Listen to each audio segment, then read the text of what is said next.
Good morning students. Social science for success சேனலுக்கு தங்கள் அனைவரையும் அன்புடன் அழைக்கின்றேன். 7ஆம் வகுப்பு சமூக அறிவியல் தான் நம்ம பார்த்துட்ருக்கோம். இதில் வரலாறு பாடம் 1ல் டீட்டெயில் கொஸ்டின் 5 மார்க் கேள்வி இப்போ பார்க்கலாம். டெல்லி சுல்தான்கள் அறிமுகம் செய்த பல வகைப்பட்ட நாணயங்களை விவரிக்கவும். இது 5 மார்க் கேள்வி. இது அழகாக 2 சென்டென்ஸ் சொல்லி கொடுத்தேன்.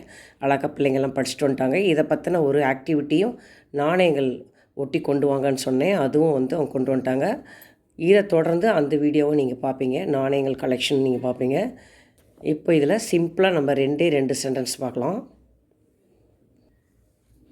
இங்கே பாருங்கள், பேஜ் நம்பர் 106 தான் இருக்குது.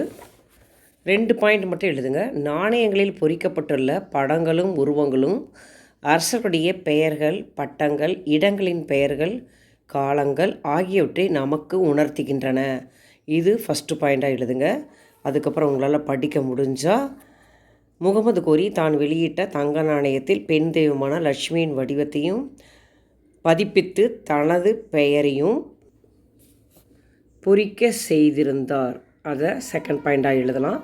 அடுத்து தேர்ட் பாயிண்ட்டு, டெல்லி சுல்தான்களின் காலகட்டத்தை அறிந்து கொள்ள ஜிட்டல் என்னும் செப்பு நாணயங்கள் பயன்படுகின்றன. இதை எழுதலாம். அடுத்த பாயிண்ட்டு, இல்துமிஸ் அறிமுகம் செய்த டங்கா எனப்படும் வெள்ளி நாணயங்கள், அலாவுதீன் கில்ஜியின் தங்க நாணயங்கள், முகமது பின் துக்ளக்கின் செப்பு நாணயங்கள் போன்றவை பயன்படுத்தப்பட்டன அப்படின்னு எழுதிட்டு நீங்கள் இதை முடிச்சுக்கலாம். அழகாக சின்ன பிள்ளைங்க அப்படிங்கிறனால நாங்கள் மார்க் கொடுத்துருவோம். Okay students, all the best. அடுத்த வீடியோவில் பார்க்கலாம்.